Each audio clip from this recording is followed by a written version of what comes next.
and welcome back to the Cybersecurity and Cloud podcast. In the podcast, we will explore the dark secret of the cloud and cyber.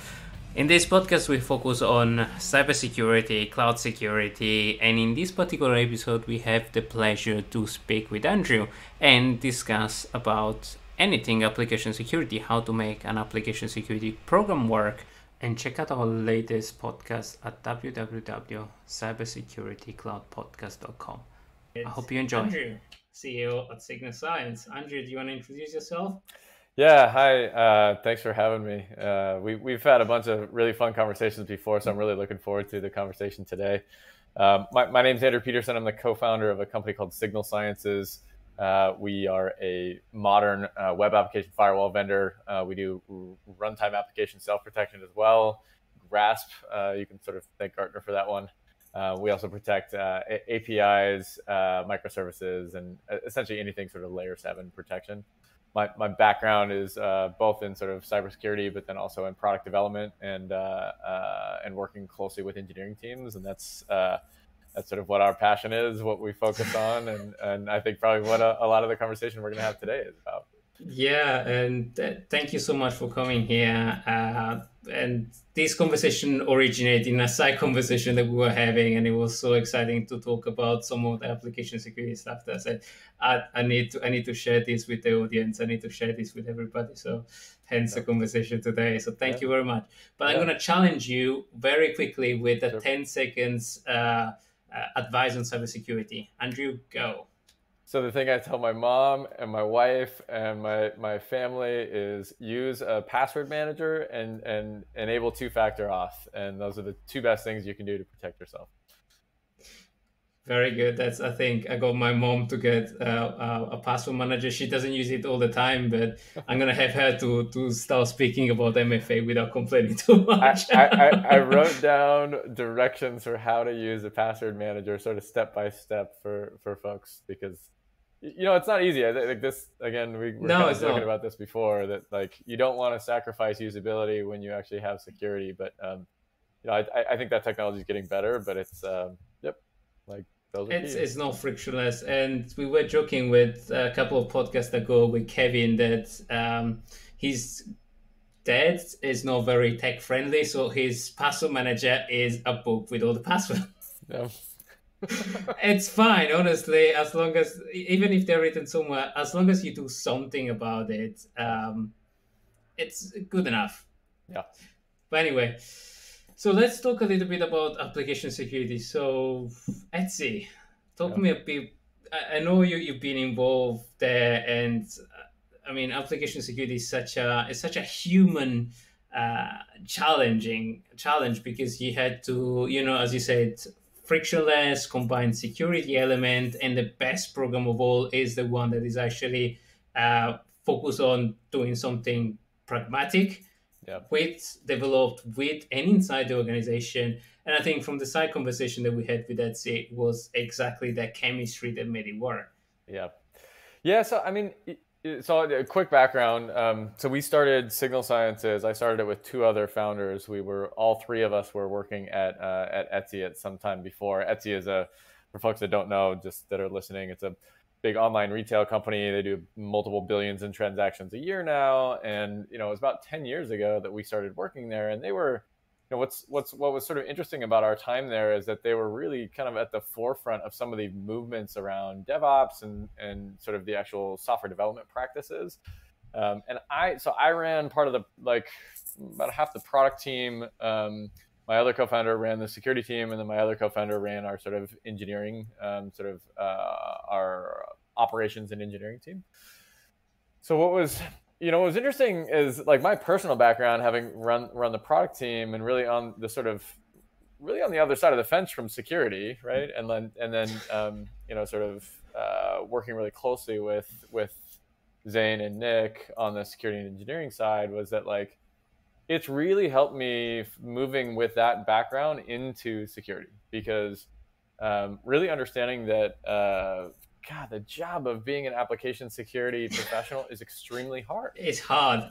I mean, and you know this, right? Like, and we've talked about this from some of your experiences, is that like look, there's so much of the role is about finding flaws and bugs in code, right? And whether or not So that's it's with, telling people you're wrong. Oh, yeah, telling in a people that they nutshell, that's screwed it. up, right, and things that they broke, but then also trying to convince them to fix those things, right? And so, you know, we're in a position where we don't have a whole lot of control. What can we do? We can do static analysis, we can do dynamic analysis, we can do pen tests. Maybe you do a But you bug don't want that bounty. stuff. But you don't want that stuff to be just sitting in a report because that's pointless, right? You don't want it to, but that's, I mean, it tends to do that, right? Like it sits there, and you know, so Zane and Nick were really more on the security side when they came in and they were establishing the program there, and they did some pretty Mm-hmm. forward-leaning things, which was, you know, they did get a bunch of code analysis stuff going on. We were one of the first people to launch a bug bounty because that was actually a super valuable program for us to be able to get, you know, some sort of feedback loops coming back in from people that were doing research. But I think the thing that we sort of eventually got most interested in and or worried about on this on the security side was, well, look, we have a team of security researchers and engineers that are doing hardening on the different parts of our web application that we thought were, you know, particularly vulnerable, or particularly important to us from like from just an asset perspective. And what was that Mm-hmm. for us? Like at an online retail site, it was the payments pipeline. So we Yeah. spent a ton of our time really focused on trying to harden that for, I think, for a really good reason, right? And we also sort of, I think inherent in that assumption was that like that's where attackers would be focusing.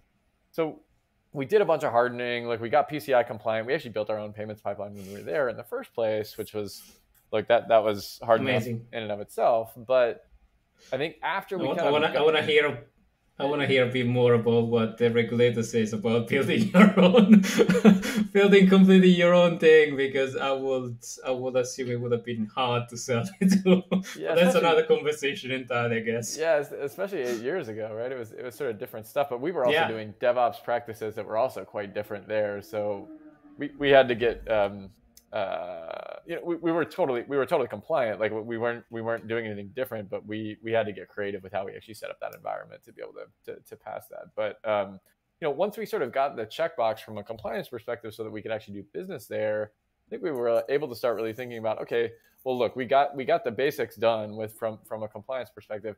How do we actually, like, what are we actually then worried about then from a security Mm. perspective? And you know, with the introduction of you know, CI/CD, of continuous deployment, continuous integration, one of the things that was like a big challenge for us is that we were doing 100 code deploys a day. Like code was going out the door Try to block all, that. right. Like we were doing that all the time, and so this is where we started to kind of run into some, like, in some ways, like some philosophical problems with how the industry had approached application security versus where the software development side of the house was going, right? And we weren't slowing down on the software side, the development side of the house, right? Like No, you can't. it wasn't like they were like, cool, we're doing this DevOps thing now. Oh, we're going to pull it back because security wants us to pull it back, right? So Security is a traditional thing. it is, but like that sort of ship had sailed, and we, you know, we were sort of given the mandate from our senior leadership on the technology side, was saying like, look, as you build your security practice, we will give you resources to build things in-house if the things that are off the shelf don't work for you. But it has to be You in need to go at the service pace. of. Yeah, it has to be in service of, it has to support this style of engineering program that we're doing. And so we were saying like, look, gosh, static analysis, any type of code analysis stuff, typically, like, it can take days to run. Like at the time, it could take Yeah. up to a week to run to get something out. And within that week, we would have 500 code deploys that would happen. So the code would already be totally And you need to different. restart from scratch. And then you start from, and so we're like, okay, well, that's not going to work. And then the other side of the house, which would be like, you know, actually, we had multiple different WAF products that we would use, these sort of legacy WAF products, and we're like, well, how are we supposed to like manage and update all the rules when the code is changing all the time, right? And you had all these regex rules that you were essentially continually breaking different parts of the app as we were launching new pieces. So those were like, that was essentially the context under which we were given this ability to kind of reimagine how do we approach doing application security in a way that actually works in this context. And the funny thing is that, like, I think the lessons we were able to learn there by just being like, look, let's start from scratch. Like, forget all the stuff that we've done before. What can we do go forward? it gave us this ability, I think, to think about it in a little bit of a different way. And so this is kind of this is the background of what kind of brought us to some of these learnings and some of the methods that we actually started to do that were quite valuable for us. But so there were a couple things. Number one is, okay, so we got that PCI checkbox. We got some basic hardening done. We had gotten some pen tests done, and so we had kind of knocked out, especially some of the. That's the compliance stuff. That's the compliant list checklist. It is, but it's also like, look, the high priority bugs. Like, we could get people to do the high priority bugs. Like, that wasn't terribly hard, right? But it was all the medium and low bugs that were like, man, there are so many of these. We can't possibly get our teams to really go through the backlog. I mean, look, like, you know what static analysis spits out? It spits out like 1,000 bugs, right? And it's like, are you really going to go fix all those things? And by the time you fix all of those things, again, there would be another tons of it. With the rate of change. So look, we said, okay, philosophically, we need to live with the understanding that having bugless code is not it's not realistic. Like, we're not going to be able to ever... Not at this pace. It's not going to be realistic. And to be honest, like, if you actually like sat down and you said like, hey, we're going to make like security bugless code, like, it doesn't matter what pace you're moving. Unhackable, NSA proof. shall we name a few of them? I heard them all. Right. The unhackable code. Like, regardless of how fast the code is changing, like that, it actually, like, if you verbalize it and you really kind of like think about it, it's like, that actually isn't a good goal, right? Like, it's not a good goal. It's probably not attainable. Like, humans are humans. They're fallible. This gets back to that human component of what we're doing. And so I don't think is philosophic is a human element. It's the speed of change that we are used to, because it's always a debate in my head. If I look at it from an pure engineering perspective, like, I'm building a hospital, I'm building a bridge, there is no way I can apply the same philosophy that we apply in software. Like, we ship bug codes or code with potential things. There is a full extensive testing, but the demand that the market is asking us, it will never be like that. It's a completely different field, I think. I mean, the demand, and then also the culture, right? Like, you have Mark Zuckerberg saying, move fast and break things. And that's like a core, philosophy of an engineering team. And, it's just... But I think it works really well in very traditional organizations. So I think if we dial back, removing the set, but if we dial back to the DevOps perspective, it was born, or it was supposed to born, in an organization that was slow in change or slow in delivering effectively what the developer needed at a specific time. So it removed their frustration. So in my philosophical question, and I have a lot of people that disagree, and some of them that agree with me, is DevOps serve the purpose. We should maybe rethink DevOps, like the next phase that is a little bit more architectural phase and looking at things about more structurally, or going fast. Some organization got there. Now what's the next step? Yeah. How do we do security? So security could be very, very quickly, or as you say, it's, there are several options. I think we have the next step. Well, I mean, so that's a great segue, because I think, so as we were starting to think about, okay, cool, this concept of bugless code is impossible. We need to know that we're living with production bugs in production, and those are going to be security flaws that we know about. Again, we can get rid of the high ones just because politically that was possible to do, to get engineers to prioritize them. Right. Like, we got, like we did. You got lucky. From a security perspective, you got lucky. Well, and Zane was a great cultural, especially a great cultural CISO, because he really focused on building relationships with the engineering teams to make sure that they would actually do stuff. But it really felt like every time that they would fix a bug, it was like they were doing you a favor. Right. And it's like, instead of actually like, doing it, it's like you're asking them to do a favor every time, rather than being like, hey, we're kind of on the same page with these are things that we should prioritize. So that's the doom of security. It is, right? You're kind of always in the way. Yes. Right? Yeah. So what we try to look at is we looked at what they were doing on the DevOps side of our organization to say, like, look, operations kind of has a similar problem, or at least they have in the past, which is, we want to have 100% uptime. We never want our code to go down ever. And that was kind of the previous model, the previous paradigm. And then you get into DevOps, and what, like, we knew that moving fast actually would result in breaking things. But the philosophy there was that it's not that we wanted 100% uptime from a development perspective. It was a couple of things. Let's split out into microservices so that if some piece of the service went down, not all of the pieces of the services went down. And then also, let's set up a ton of monitoring in place so that as we're releasing the code, we are able to identify the problems or the breaks that are happening as it's going out, and then we can fix it quickly, right? And so fail fast, break fast, and recover fast. Fail or fast, even resilience. Fail fast, I identify the failure fast and then fix it fast, right? And so I think that's really where we started to say, okay, well, what's the security story there? And for us, it was, okay, well, we have all this code that's going out. We assume that there's problems in the code, but we actually don't have any visibility into what attackers are actually attempting to do on the code itself. So the question we wanted to try to solve for or answer is, where are attackers actually trying to attack us in the first place? And are they having success in that attack? And if we can see that success early on, can we use this ability to change code quickly as actually a defensive tool, because we can fix the code before it actually gets exploited, right?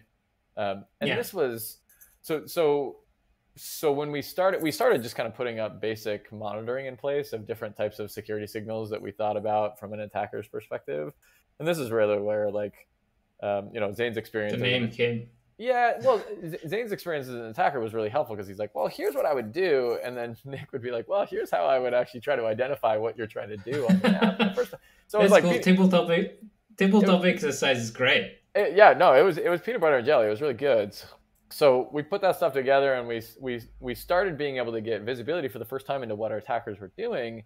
And that's where we started to have breakthroughs, certainly on the security side, right? On the security side, we said, it turns out like our attackers actually aren't attacking the place that we assumed that they were attacking, which was what we'd say the crown jewels, or the most valuable part of the app, right? Yeah. Which was the payments pipeline. They were attacking us in our customer service portal. They were attacking us in all these marketing pages that we didn't even know existed before, and trying to attempt to do lateral movement, right? Like within that, I got to tell you, we found all these marketing sites that we were like, what, when was that built? It was built 4 years ago. It's still running. It had who built it? Some type of access to our databases in the back end. So it was nobody was exploiting things at the time, luckily.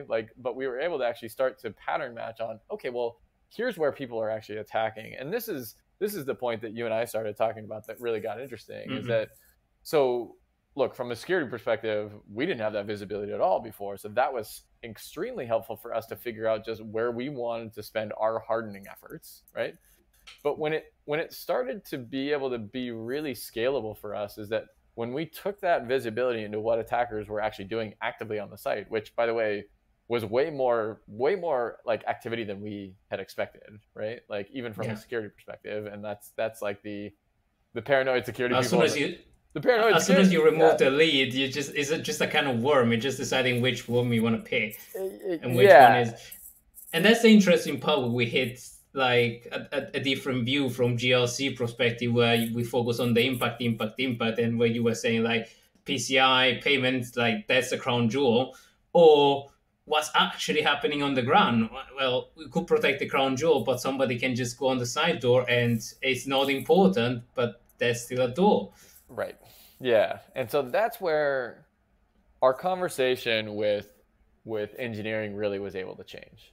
And it changed in a pretty fundamental way, because and this is actually where the interesting part of me being on the product side of the house and talking to Zane and being okay, great. Yep, I'll make sure that we're prioritizing some of these really high priority, bugs in our next, sprint with the team that we're working on.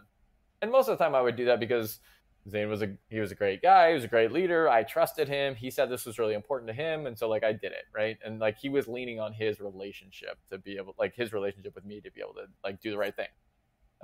But I was never as a product manager or as a leader of engineering teams or the engineerings themselves, we weren't incentivized like to build, super resilient software. Like we were trying to get business done, right? Like we were trying to achieve business objectives. Out of the way, use stories out of the way, right? Like as many as possible. But we also wanted to do the right thing, right? Like we wanted to do the right thing, and so I think that's where we were probably better than most of at least having that perspective, right? But what changed was when we started to get that visibility of where attacks were happening in our environment, but also got that into the hands of our product and engineering teams, we really started to see, like, most of the time when the AppSec teams or when the security teams would come to us with lists of bugs, we'd be like, okay, that's great, but like, are we really under attack? Like at that point, we were kind of a smaller startup at ETSI. It was, it's a online marketplace. We're too small to be attacked. Yeah, we're like, look, we're not Amazon. We're not some major, Target. Like who's gonna target us? Like I heard it all the time. Yep. So that was certainly my perspective, but I think it was the perspective of most of the engineers. And to be honest, I think it still is the perspective of most engineers. Is that they're kind of like, okay, the security team is going to be paranoid, and of course they're going to come to us with bugs. But like, coming to them with bug wasn't some like revelation. They were like, look, like I know I have bugs in my code. Like I know that there's bugs there, and I have all these other functional bugs that I could be working on to help make the product actually work better for all these edge cases. Exactly, like time and risk management. Time and priority, right? Like, why should I work on this over all the rest of these things? And when we could come to them and say, look, this is not a theoretical attack that's happening, but it's an active attack that's happening on your code base, on this form field, with this payload, they're like, oh, wow. Like, attacks, like, not only was this a revelation because it's data.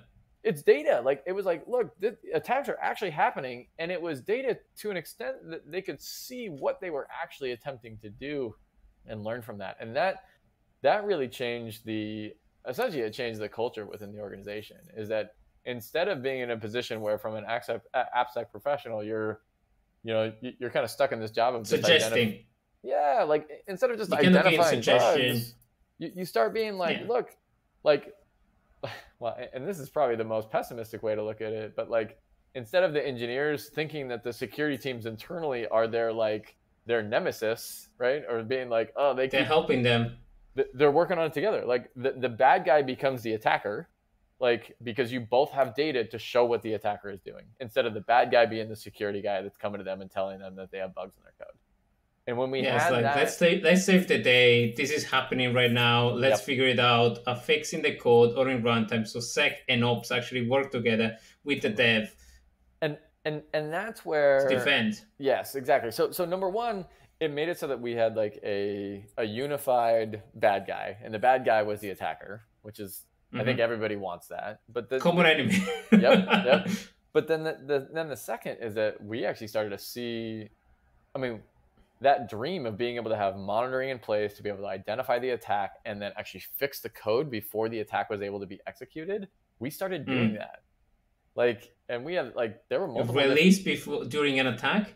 Like during an attack, I mean, we had this awesome Reddit post that a security researcher put up while we were there. That was like, this was like this crazy experience, and what he had was that we had a bug bounty going on, and so he was researching this bug, and he was essentially attempting to exploit it, and we like he kind of put down his stuff. He woke up the next morning and he was going to finish his exploit, and we had already fixed it, and he wrote into us being like, hey, by the way, like, I was going to report this. I promise you I wasn't trying to, hack you. And we were like we emailed him back and we said like, oh, no. We already knew that was happening. Thank you. We were wondering who it was actually going to come from, but like, no worries. We saw that you were testing this and we assume it was a good thing. And the guy was like, I've never seen this ever happen anywhere. Like that somebody could actually find me mid exploit process and actually solve the problem before it happened. So look, that didn't happen every day. Finding, I've seen it happening. I've seen people catching up like bug bounty or testers and stuff like that in exercises, but fixing it live, that's something you need. But that shows like, what do you need for that? You need the tools to do it. So you need the sort of DevOps tool chain to actually fix and ship code quickly. And you need buy-in from the engineering team that they'll actually drop everything and solve something. Like, so you need both those. And we had both those, and we were like having those examples within the organization and then showing people like Reddit posts like that. Like, that's what changed culture internally, because people were But like, that's smashing that theoretical wall where developer, not just developer, and operation is working with the developer, but other way around as well. So developer are working with operation to defend, and security is totally. not just application security team, is architecture security team and incident response, and people still see them as silo. There needs to be consistent flowing, and application security and DevOps is the kind of, as you just said, is the kind of things where those comes together, but that's the next step. That's the logical next step. So how do we should take security? Well, and that's, I mean, it's a funny thing. Like, we never called it DevSecOps, but like what ended up starting to happen is that we were just like, look, security is it's just another signal into all the different things that a DevOps team or an SRE team or whatever you want to call it is monitoring for what's happening in a production system. And if you're getting these feedback loops of being able to identify errors and then correlate that with like being able to triage and fix those errors quickly, like that's where, like, if you see a spike in 500 errors that's coming from the application, the first thing that our operations team would say is like, oh, are we under attack? And if we could get them attack monitoring to show them also at the exact same time, where they didn't need to come to the security team if they weren't under attack, and they could they fix it themselves. Yeah, all this bad code monitoring data. And then they were like, oh, this is great. So like, and then honestly, and then if there was a problem and they needed to escalate it to us, like they had a very clear path to be able to do that. And then we could execute on that problem quickly because we both had the same visibility, right? Like, but you had also the buffer. And you had also the buffer to work on it because you weren't consistently firefighting or try to win hearts and minds. You were actually getting things done. Exactly. Yeah. I saved myself to getting esting. Well, so like, look, like we tell that story to people and they're like, look, that's a pipe dream. Like, we're never going to have that type of setup, right? And we're like, look, of course it is. But, for us, when we sort of started to think about like what were the kind of stepping stones to get to that point, and hopefully, like, I'm actually quite hopeful that we are on a good path towards that, because I do see that security teams and engineering teams are starting to overlap like a lot more than they have in the past. But the first step to that was that, like, as security practitioners, we didn't even have the visibility. Like, we didn't even know where the attacks were going. So, like, even if we could just how many assets do you have? Right. Like, even if we could get that visibility and start to understand, yeah, like I was saying before, we identified all these websites we didn't even know that were running before, right? Like, and probably the CIO doesn't. It was a huge win for us, like, just from a security perspective, even if we didn't start develop that relationship with the engineering teams over time, because we then knew where our risk was, and it wasn't just about, the severity of the asset or the value of the asset. It was also about how likely it was to get breached based on how much attack activity was happening there. And that then gave us the ability to also start to speak with our engineering teams with data, even if they didn't adopt it and put it into their monitoring systems, or maybe they don't have any monitoring systems at all. I mean, there's a lot of engineering teams that don't have that today. No. We were adding value to being able to identify problems that were happening with the application, even if it wasn't a security problem at all in the first place. And we're not reinventing the wheel. It goes back to what I was saying. Is like, this is the core basic of, like, literally engineering. So knowing what you have, knowing what you want to modify, and then calculate it exactly or in rough estimation. So whenever and monitor it. So whenever you touch something, you see what is the effect, and then you adjust.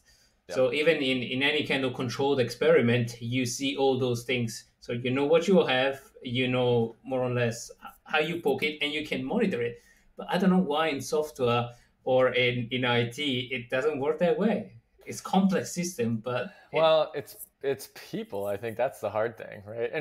And so what we're seeing now. So, like, look, fast forward to now, like we sort of took a lot of that functionality. That's kind of what the founding story was for Signal Sciences. We try to make it so that it's very easy to both monitor and then protect your applications, right? But what we're seeing when we work with a variety of different enterprises is that there tends to be kind of two different development methods, and then essentially two different ways that security teams need to interact with those development teams. One is the kind of more legacy approach, right? Which is like, it's a traditional network setup, right? Like, you have a waterfall model of development. Like, The network teams kind of have their own layer where they can put in security products there, and they don't really need to ever talk to the application teams.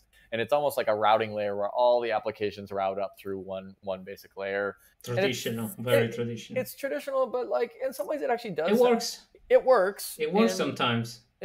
Well, I mean, it still goes. I don't know if it works perfectly. It goes. Right? It works. I think is an exception of if the organization doesn't need to go at that speed and that pace. Not every organization needs to be that rapid. Totally. Every organization is a data company, is an IT company, but not every organization needs to go at that pace. Well, and I think what they have solved for with that type of model is that really it's the politics of like who controls what and how do I get something like installed in a place that I can actually have a security control in place. And that network layer has been carved out for them to do that. And then they don't need to coordinate with a bunch of other teams to be able to get controls like that into place. And I think that's a huge benefit because you can actually get something installed. The problem there tends to be a really big problem with the application layer, and that's exactly what we ran into using some of these older methods. Is that the network layer actually, if it's protecting the application layer, it needs to be aware of what's happening at the application layer. Yeah. And so we continue to see a bunch of breakdowns of what happens in that type of environment and that type of sort of team structure. The other team structure that's emerging is one that, call it DevOps, call it DevSecOps, call it whatever. It's really, the way that I describe it is, it's an integrated team. So you don't have these separate layers. You don't have the network layer and then the application layer, and it goes through these waterfall models. It's a very cyclical process where everybody's sort of working together. And it's good because you actually get people that are actually talking to each other and they're working together and they're building an architecture and a process around software development that's aware of these different components. The problems lie in it's not clear who has the buying power. It's not clear who has the actual control of what gets installed. I mean, it actually is clear about who has the control of what gets installed. And I'll tell you this much: it's not the security person. Everybody, like the security person. Everybody. Yeah, I was like, security person has no control over what gets installed. But it's a matter of trust. It's where the mind should shift from security being command and control or being in control. It's kind of, I don't know, I have a philosophy, it's kind of riding a wave. You're not totally in control, but you maintain your equilibrium. You're stable because you constantly monitor the situation. You're not in a tank and you're safe. You know that you're unsafe, but you maintain the stability. So it's kind of taking risk, but maintaining, it's risk judgment rather than fully tanking, going really, really slow. It's like surfing a wave and consistently adjusting because you have monitoring point. Yeah. Well, and I like that sort of comes back to, I think, what you're particularly good at and what Dane was particularly good at, and like what some of my favorite security professionals are good at is that they're good at building relationships. And that's like really the key to great security professionals in those contexts, is that if you do have to work with a bunch of different people at the same time, you got to build relationship, you got to build trust, and you got to build reliability essentially from those folks. And and no frills, and especially with the engineering team, it's like talking data, showing real information, and pragmatic methods. But that's hard. Like, and that to me is really something that's hard to sort of,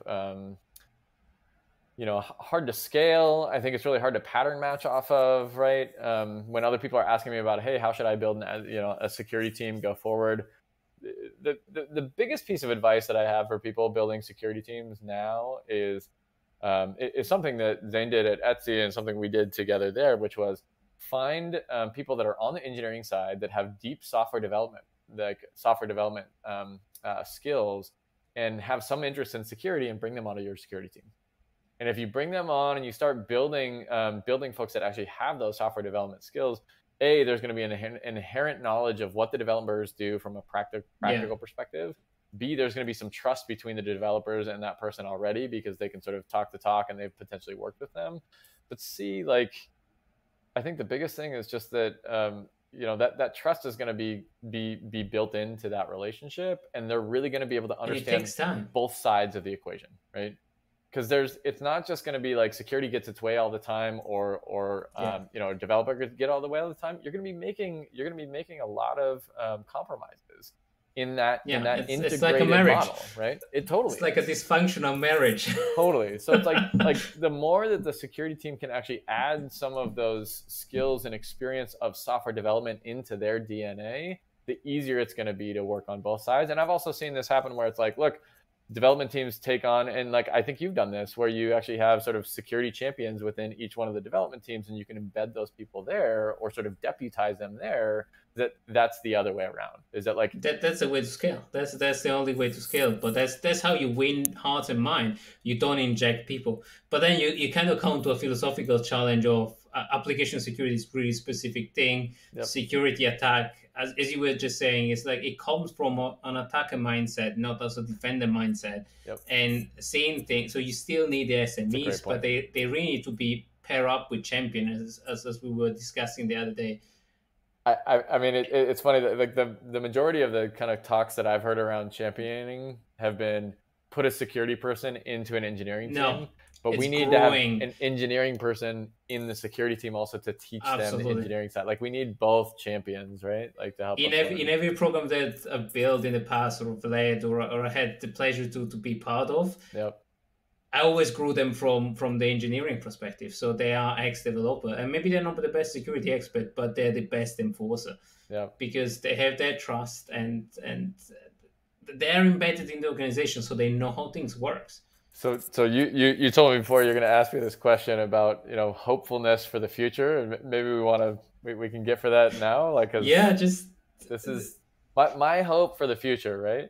Is and it's not even for the future. I'm seeing this happen now, is that you're seeing engineers and security people working together in a way that engineers feel like they have an easy way to be empowered with security information that they can actually become security conscious. And to me, the role of the security person needs to evolve from being responsible for all of security to empowering the development and the engineering teams to be able to self-serve that security, to make it so that you have everybody there that's aware of the problems that are existing, so that they can solve them like while they happen. So, but that's a hope for the future, and thank you for just throwing it out there that we still have hope as a security, but also that it's scary because it's completely unstable, it's completely unknown, uncharted territory, it's risky. Not everybody want to take that leap and that risk and that forward looking. Yep. So that's really, I think, the next step of security. Yep. Well, we're doing our part. We're trying. I know you guys are doing your part too. Yep. We're trying to help. I mean, we're trying to build a platform to prioritize things, so to help engineering. Totally. You guys are trying to build your own platform to monitor. We attack things from a different perspective, but ultimately, it's a good marriage. It's a good forward-looking thing. For sure. Yeah. So, yeah. Well, you burned the positive message, so I'm gonna punish you with a new positive message.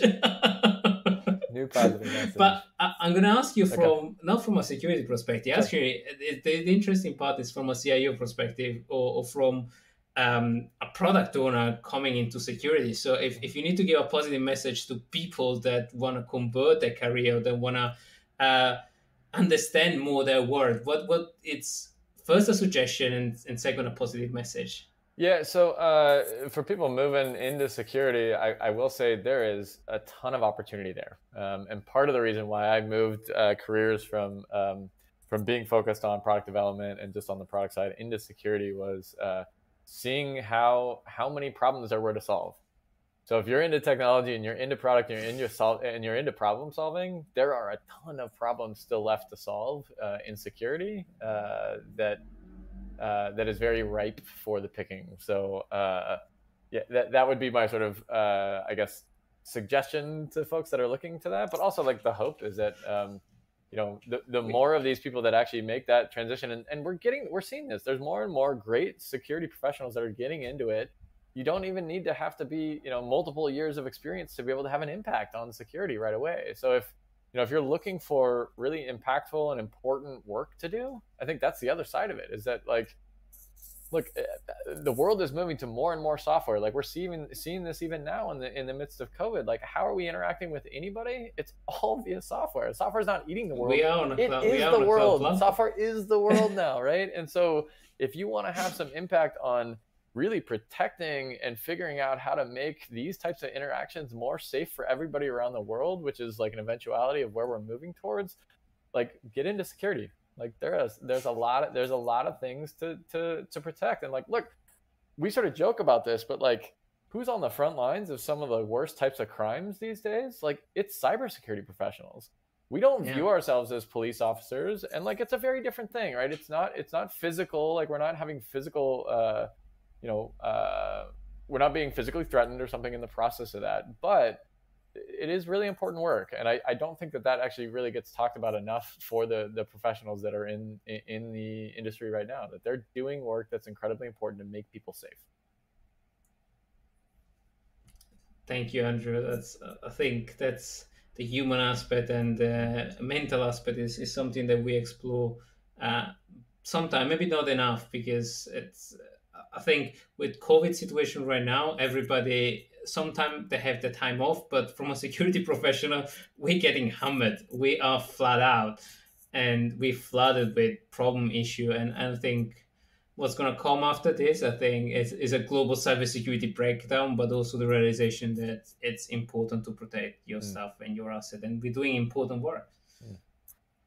But I absolutely thank you for coming on the podcast today. It was an absolute pleasure and a fun conversation. We're never going to have enough conversation like this, but it's my pleasure from a mind like a person that comes from an engineer's perspective into security. So thank you so much. Hey, we got a lot of work ahead of us to solve some of these problems, but it's important to stay optimistic, and I really apprate that aspect of how you approach these conversations. So thank you so much for having me on the show. Thank you everybody for listening. Everybody so much for listening. I hope you enjoy the content. I hope you enjoy the website. Please follow us on LinkedIn, on social media, on YouTube, but most important, visit www.cybersecuritycloudpodcast.com for the latest podcast. Give us a like on social media, give us a follow on YouTube or any other platform where you listen to this podcast. I really appreciate your time, and this is your host Francesco. Stay cyber safe so we are all cyber happy. Thank you.